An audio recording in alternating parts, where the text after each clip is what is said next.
आत्मतेज अन तीव्र बुद्धीचा वाणीलाही धार, स्वयं सूर्यानंद विवेके विश्वा उद्धरणा, स्वयं सूर्यानंद विवेके विश्वा उद्धरणा, विवेकानंद हा, विवेकानंद हा,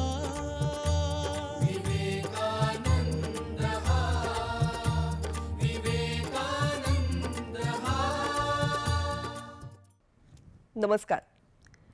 युगप्रवर्तक राष्ट्रपुरुष स्वामी विवेकानंद यांच्या तेजपुंज व्यक्तिमत्वाचा, त्यांच्या ओजस्वी विचारांचा आणि तमसोमा ज्योतिर्गमय या ब्रीदाने केलेल्या तेजस्वी कार्याचा वेध घेणारी मालिका म्हणजे तेजोमय. तेजोमयच्या या भागामध्ये आपणा सर्वांचं सहर्ष स्वागत. आपण जेव्हा भारतीय संस्कृती असं म्हणतो तेव्हा हजारो वर्षांपासून अव्याहत वाहत असलेली संस्कृतीरूपी गंगा आपल्या डोळ्यासमोर असते. भारत ही ज्ञानभूमी आहे, अध्यात्मभूमी आहे. जगाच्या पटलावरती भारताचं स्थान हे ध्रुव ताऱ्यासारखं आहे, अढळ आणि दिशादर्शक. या भारतभूने अनेक विचारधारा जगाला दिल्या, अनेक थोर विचारवंत दिले. आधुनिक काळामध्ये संपूर्ण विश्वाला ललामभूत ठरलेलं असं वंदनीय व्यक्तिमत्व म्हणजे स्वामी विवेकानंद. आधुनिक काळ असं जेव्हा आपण म्हणतो तेव्हा आपण अनेकदा म्हणतो की हे विज्ञानयुग आहे, पण या विज्ञानालाही अध्यात्माची जोड हवीच. हे माहिती आणि तंत्रज्ञानाचं युग आहे, पण ज्ञानाशिवाय नुसती माहिती आणि तंत्रज्ञान याचा काय उपयोग. अनेकदा आपण असंही म्हणतो की हे भौतिक सुखांचं युग आहे, भौतिकवादी युग आहे. हे जरी खरं असलं आणि त्यासाठीच खूपदा आपण पैसा आणि प्रतिष्ठा मिळवण्यासाठी झटत असतो, का तर त्यातून आपलं सामर्थ्य वाढणार आहे असा आपला कयास असतो. पण जर मानसिक शक्ती नसेल, मनाचं सामर्थ्य नसेल, तर या बाह्य उपाधींचा तरी काय उपयोग. या सगळ्या प्रश्नांवर आपल्याला विचार करायला भाग पाडतं ते स्वामी विवेकानंदांचं चिंतन. कोणताही समाज आणि कुठल्याही काळातला मानव हा नेहमीच आनंदाच्या शोधात असतो, पण तो आनंद शाश्वत हवा. आणि असा शाश्वत आनंद केव्हा प्राप्त होईल, जेव्हा योग्य काय आणि अयोग्य काय याचा विवेक आपल्या मनामध्ये निर्माण होईल. आणि ह्यासाठीच प्रत्येक टप्प्यावरती आपल्याला स्वामी विवेकानंदांच्या चरित्राची आठवण येते. तसंही आपल्या भारत देशामध्ये स्वामी विवेकानंदांसारख्या असामान्य राष्ट्रपुरुषांच्या ज्या यशोगाथा आहेत त्या वारंवार त्याची उजळणी करण्याचा, त्या गाण्याचा प्रघात आहे. अगदी कीर्तनकारांपासून शाहिरांपर्यंत सगळ्यांनीच समाज प्रबोधनाचं हे कार्य चरित्र गायनातून केलेलं दिसतं. सध्याच्या काळामध्ये कदाचित हे कार्य थोर विचारवंत वक्ते करत असतात. अर्थात ही कला कितीही प्राचीन आणि प्रचलित असली तरी सोपी नक्कीच नाही. म्हणूनच वक्ता दशसहस्त्रेषु असं म्हटलं जातं. आणि आपल्या अमोघ वाणीने महाराष्ट्रातल्या तरुणांना मोहित करणारे, त्यांच्यासमोर अनेक राष्ट्रपुरुषांचे आदर्श उभे करणारे असे ख्यातनाम वक्ते, प्रवचनकार आणि साहित्यिक म्हणजे अर्थातच डॉक्टर सच्चिदानंद शेवडे. तेजोमयच्या या भागातून आपल्यासमोर नरेंद्र ते विवेकानंद या प्रवासातील काही महत्त्वाचे टप्पे डॉक्टर सच्चिदानंद शेवडे उलगडून दाखवणार आहेत. वक्तृत्व या क्षेत्रातले अनेक विक्रम त्यांच्या नावावर आहेत. सगळ्यात महत्त्वाचं म्हणजे जगातल्या अनेक महत्त्वाच्या स्थळी महत्त्वाच्या विषयांवर व्याख्यान देणं. आणि आज स्वामी विवेकानंदांविषयी ते आपल्याला संबोधित करणार असल्यामुळे हे सांगताना मला खरंच खूप अभिमान वाटतो आहे की इटलीमधल्या व्हेनिस जे तरंगतं शहर म्हणून प्रसिद्ध आहे, तर या तरंगत्या शहरामध्ये सेंट मार्क स्क्वेअरवरून त्यांनी स्वामी विवेकानंदांवर व्याख्यान दिलं होतं. माझी खात्री आहे तेव्हा जो श्रोतृवृंद तिथे उपस्थित होता त्यांना त्या तरंगत्या शहरामध्ये वेगळ्याच आध्यात्मिक आनंद लहरींवर तरंगल्याचा आनंद नक्की मिळाला असणार आहे. आणि आज आपणही असाच आनंद घेणार आहोत. चला तर डॉक्टर सच्चिदानंद शेवडे यांच्याकडून ऐकूया नरेंद्र ते विवेकानंद हा प्रवास. वंदे स्वामिवरं स्वधर्ममिहिरं वंदे नरेन्द्राभिदं वंदे सद्गुरुरामकृष्णशरणं वंदे परिव्राजकं वंदे मानवधर्मजागृतिकरं वंदे शिकागोस्तुतं वंदे वाग्मिवरं विदेशविजयं वंदे जनोद्धारकं. सर्वांना नमस्कार. आणि दूरदर्शनला धन्यवाद द्यायला पाहिजेत की हा अशा प्रकारचा एक वेगळा कार्यक्रम ते सादर करतायत आपल्या पुढे. होतं काय, आजकाल सगळ्या धकाधकीच्या जीवनामध्ये सगळंच काही आपल्याला झटपट हवं असतं नाही. त्यामुळे मग रामायण सुद्धा आमच्याकडे एकश्लोकी होतं. श्रीमद भागवतासारखा ग्रंथ सुद्धा 4 श्लोकी होतो. आद्य शंकराचार्यांचं चरित्र हे सुद्धा एकश्लोकी होतं. त्यामुळे असं झटपट 2 मिनिट्स नूडल्सचा जमाना आहे ना, त्यामुळे असं सगळं झटपट लागत असतं. तशात स्वामी विवेकानंदांच्या चरित्राचं असं एका श्लोकामध्ये वर्णन करणं हे कैलासवासी हत्र्यम देसाई यांनी रचलेला हा श्लोक आहे. म्हणून तो मुद्दाम त्या श्लोकाने मी सुरुवात केली. तसं बघायला गेलं तर 19वे शतक हे वेगवेगळ्या गोष्टींमुळे गाजलेलं शतक असं आपल्याला दिसतं आपण त्याचा अभ्यास करायला गेलो तर. 1857चं स्वातंत्र्य युद्ध तर आहेच, त्याच्याशिवाय अनेक क्रांतिकारकांची कृत्य, मग ते वासुदेव बळवंत असतील, लोकमान्य टिळकांच्या सारखा पुढे नावाजलेला नेता, पण त्या शतकाच्या अखेरेला त्यांचं सुरू झालेलं कार्य, हे सगळं पाहिल्यानंतर एक वेगळा भारत, पारतंत्र्यात असलेला भारत, यात वादच नाही, पण हा सगळा भाग आपल्याला दिसत असतो. त्याच्यामध्ये एक असा वेगळा असा मनुष्य जन्माला आला, तो 12 जानेवारी 1863 मध्ये, ज्याचं नाव विवेकानंद. हा, आता काही जण विचारतात की विवेकानंद काय ऐकायचे, आम्हाला सगळे माहिती आहेत. तेव्हा मी अनेक वेळा विचारतो, सगळं माहिती आहे म्हणजे काय माहिती आहे? म्हणजे बघा, ते अमेरिकेमध्ये गेले होते, तिथे त्यांनी केलेलं भाषण, त्या भाषणाची सुरुवात केली आणि 3 मिनिटं सतत टाळ्या वाजत होत्या. बरं म्हटलं, पुढे? तो म्हणाले, पुढे काय? 3 मिनिटं टाळ्या वाजल्या, त्या टाळ्या संपल्या ना 3 मिनिटानंतर, पुढे ते काहीतरी बोलले असतील ना, ते काय बोलले नेमकं? हा म्हणाले, तेवढं नाही माहिती. अरे मग तुझ्या काय फक्त टाळ्याच लक्षात राहिल्या का? हा सगळा भाग लक्षात घेतला ना की आपल्याला कळतं की खरं म्हणजे आपल्याला स्वामीजींच्या बद्दल फारशी माहिती नसते, पण कुठेतरी काहीतरी ऐकलेलं असतं, कानावर पडलेलं असतं, कुठेतरी 4 गोष्टी वाचलेल्या असतात, त्याच्यामुळे आपल्याला असं वाटतं की त्यांच्याबद्दल सगळी माहिती आपल्याला आहे. आता हेच बघा ना, नरेंद्र ते विवेकानंद याच्यामधला नावांचा जर प्रवास विचारला तर, एकाला मी विचारलं, म्हटलं किमान नावं तरी तुला माहिती आहेत का रे? तर मला म्हणाला, त्यात काय, तुमचंच तर पुस्तक आहे, नरेंद्र ते विवेकानंद. जो नरेंद्र होता तो विवेकानंद झाला. सिक्सर मारायला इतका लूज बॉल नाही देत कोणी. म्हटलं काहीतरी भाग आहे तेव्हा विचारतोय ना प्रश्न. म्हणाला नाही माहिती. म्हटलं ठीक आहे, हरकत नाही. ज्या वेळेला जन्माला आलं हे मूल, त्यावेळेला आईनी कुठेतरी काशीच्या वीरेश्वराला बोललेला नवस होता, म्हणून त्या मातेने त्या वीरेश्वरावरून या मुलाचं नाव ठेवलं वीरेश्वर. जसं जसं मोठा व्हायला लागला, अर्थात टोपण नावं ही असतातच आपल्याकडे, त्या वीरेश्वरचं झालं बिलू. मग बिले याच नावाने ओळखला जायचा तो.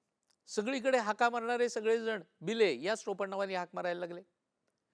शाळेत जाताना ज्या वेळेला नाव घालायची पाळी आली, त्यावेळेला आपल्याकडे ज्या पद्धतीने शाळेत एक वेगळं नाव असतं, पाळण्यामध्ये ठेवलेलं वेगळं नाव असतं, त्याच पद्धतीने शाळेत नाव घालताना तो नरेंद्रनाथ या नावाने ओळखला जायला लागला. त्यानंतर पुढच्या काळामध्ये त्यांनी जेव्हा संन्यास घेतला, संन्यास घेतल्यानंतर धारण केलेलं जे नाव आहे ते विविदिशानंद. बहुतेक ठिकाणी हिंडताना याच नावाने ते हिंडलेले आहेत. गुजरातमधून ज्या वेळेला ते मद्रासला आले, त्यावेळेला त्यांनी सच्चिदानंद हे नाव धारण केलं. आमच्यासारख्याला एवढाच आनंद की थोडा काळ का होईना आमच्या नावाचे साधर्म्य स्वामीजींच्या नावाचं.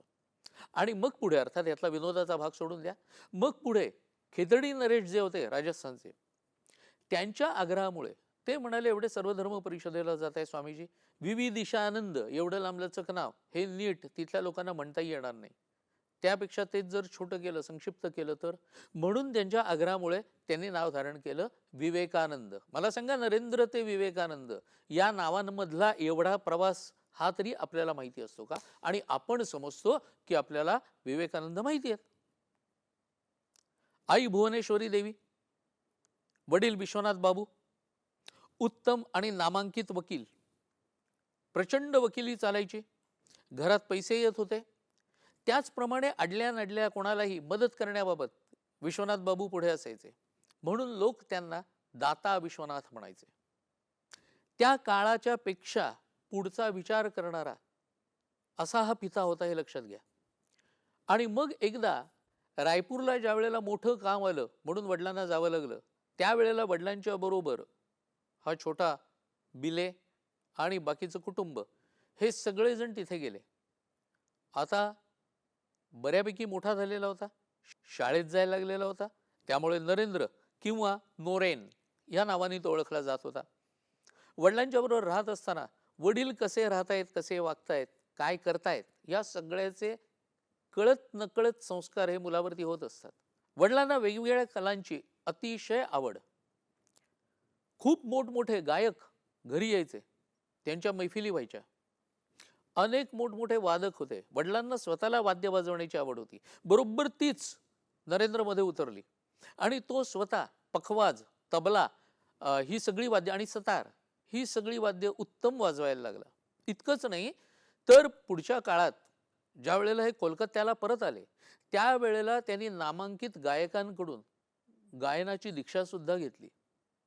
गोड मधुर असा आवाज, ज्याच्यामुळे लोक प्रभावित होत होते. म्हणजे गमतीने म्हणायचं झालं ना, तर नरेंद्र जर स्वामी विवेकानंद झाला नसता तर कदाचित पंडित नरेंद्रनाथ दत्त म्हणूनही लोकांना माहिती झाला असता. बरं, मनात अत्यंतिक चिकित्सक अशा प्रकारची वृत्ती असल्यामुळे कोणत्याही गोष्टीबद्दल प्रश्न पडायचे. हे असं का, हे तसं का, तमकच का आणि अमकच का, असं सतत वाटायचं.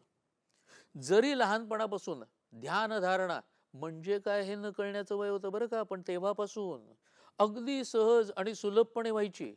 इतकी की ही मुलं सगळी जेव्हा लहान लहान होती ना, लहान लहान मुलं वेगवेगळे खेळ खेळायची, तसा हा आपल्या गच्चीमध्ये इतर आपल्या मित्रमंडळींना जमवायचा, त्यांच्यासमोर शिवाची पूजा वगैरे करायचा आणि मग ध्यानस्थ बसायचा. असं डोळे मिटून ध्यानस्थ त्या वयाच्या मुलांना किती काळ बसवेलो? अगदी मिनिट 2 मिनिटं म्हटलं ना तरी खूप मोठा काळ झाला. त्यामुळे मुलं हळूच एकमेकाकडे बघायची आणि मग सगळेजण उठायचे. बसलेला एकटा हा असायचा.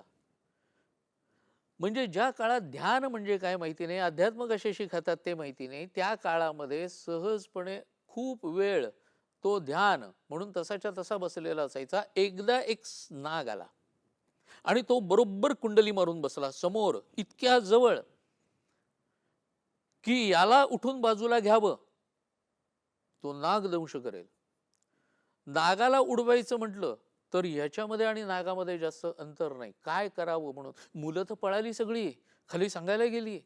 आई मामा वगैरे सगळे लोक वरती आले, सगळे घाबरलेले, काय करावं काय नाही कळत नाहीये.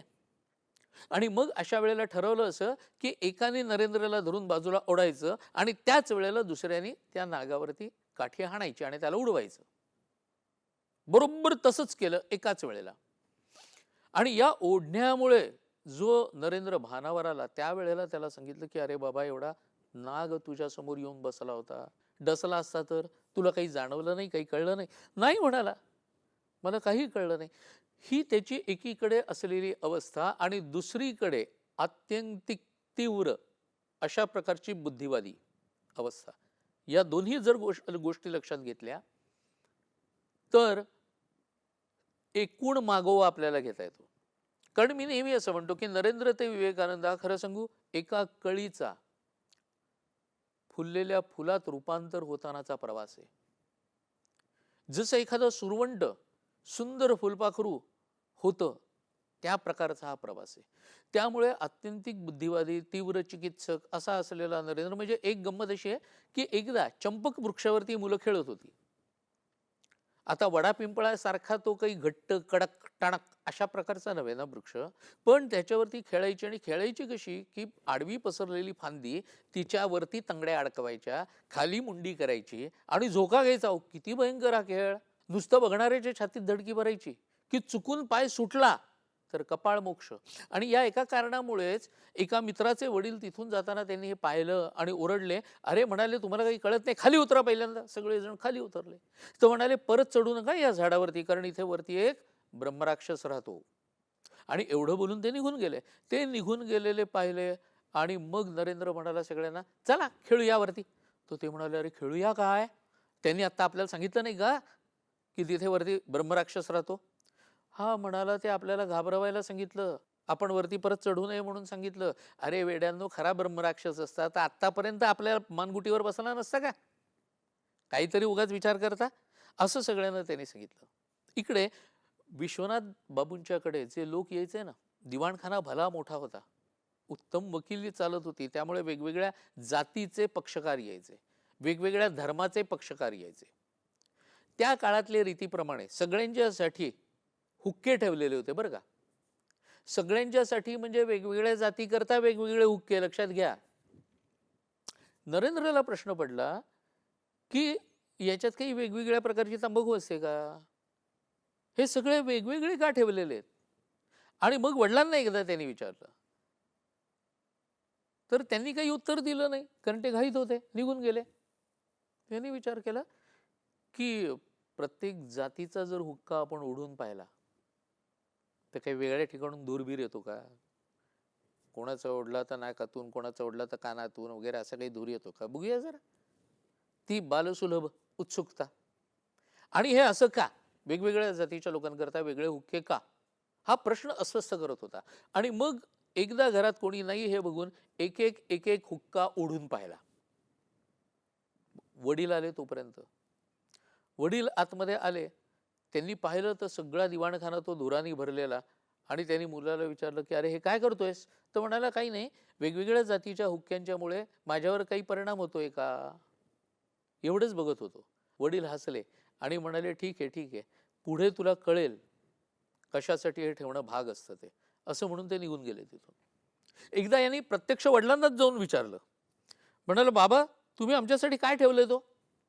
वडील म्हणाले, आतमध्ये जाऊन आरशात बघ, म्हणजे तुला कळेल काय ठेवलंय तुझ्यासाठी ते.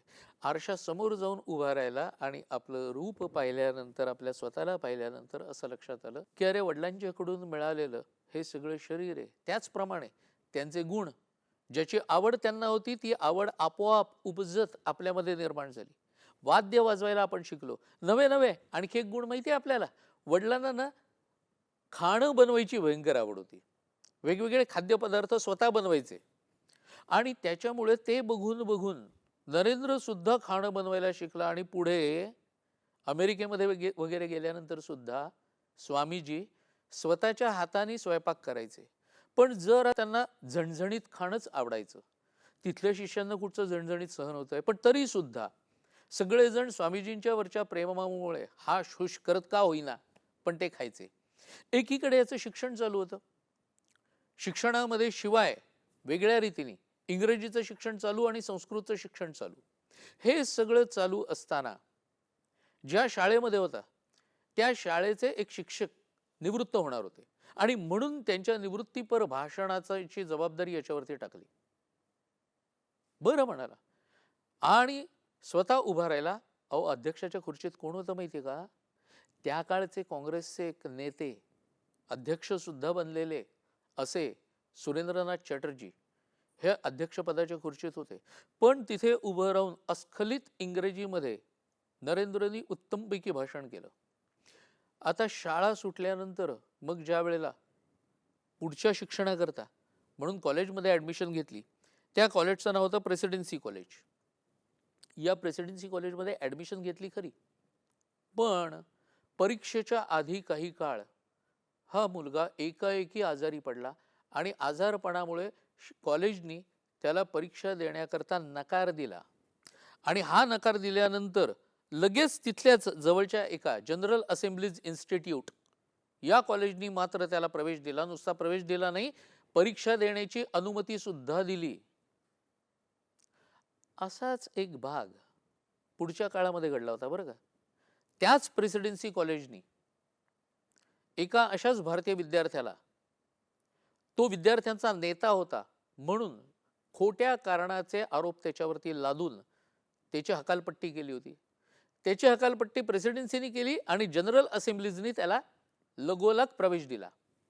तोपर्यंत जनरल असेंब्लीचं नाव बदललेलं होतं आणि त्याचं नाव आता स्कॉटिश चर्च कॉलेज झालेलं होतं. आणि हा मुलगा तिथे गेला, त्याने ॲडमिशन घेतली, पुढे पास झाला, खूप मोठा तो सुद्धा झाला. पुढे देशगौरव ही पदवी मिळवली. त्या विद्यार्थ्याचं नाव सुभाषचंद्र बोस. प्रेसिडेन्सी कॉलेज म्हणजे ज्यांच्याबरोबर असं वागलं ते दोन्ही विद्यार्थी पुढे खूप मोठे झालेले आपल्याला दिसतात. आता या जनरल असेंब्लीजमधून परीक्षा दिली, परीक्षा उत्तमपणे पार पडली, उत्तीर्ण झाला, पुढच्या वर्गात गेला. त्यावेळेला तिथले असलेले प्रिन्सिपॉल विल्यम हेस्टी हे इंग्रजी शिकवायचे आणि एक दिवस वर्गात आले आणि म्हणाले, आज आपण वर्ड्सवर्थची कविता शिकूया, द एस्कर्शन. वर्ड्सवर्थ तुम्हाला माहिती आहे का मुलांनो? अरे तो निसर्ग कवी. निसर्ग कवी म्हटल्यानंतर निसर्गात रमलेला आणि निसर्गाची तादात्म्य पावणं, देहातीत अवस्था होणं म्हणजे काय हे तोंडी नाही सांगू शकत मी, याचं वर्णन नाही करू शकत. वर्णनातीत अशा प्रकारचा तो प्रकार आहे. जर तुम्हाला या बाबतीत अधिक माहिती हवी असेल किंवा असं कोणाला तरी भेटायचं असेल तर दक्षिणेश्वरी जा.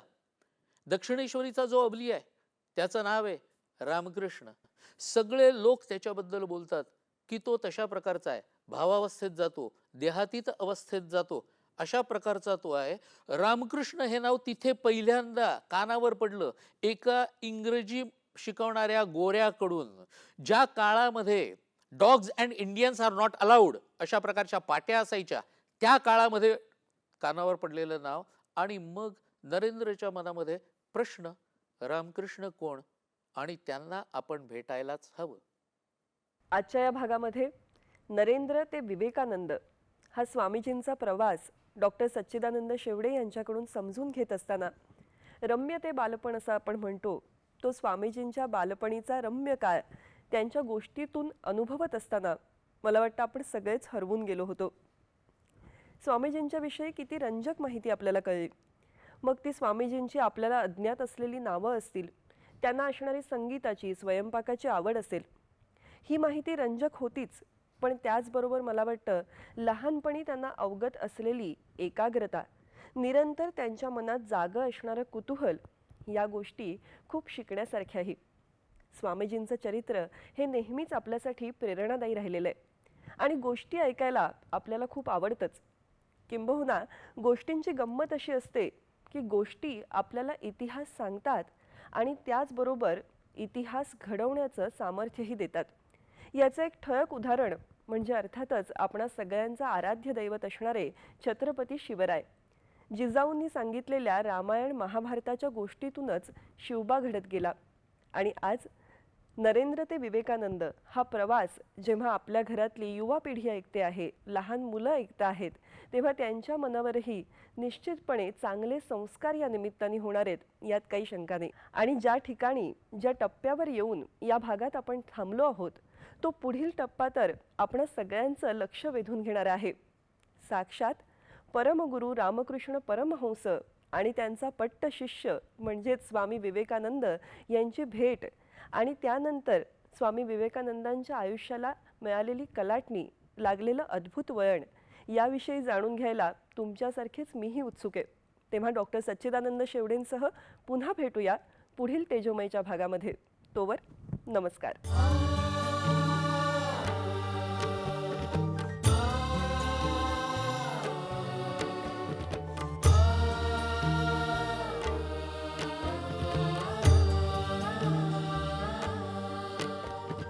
आत्मतेज अनतीव्र बुद्धीचा वाणीलाही धार, स्वयं सूर्यानंद विवेके विश्वा उद्धरणा.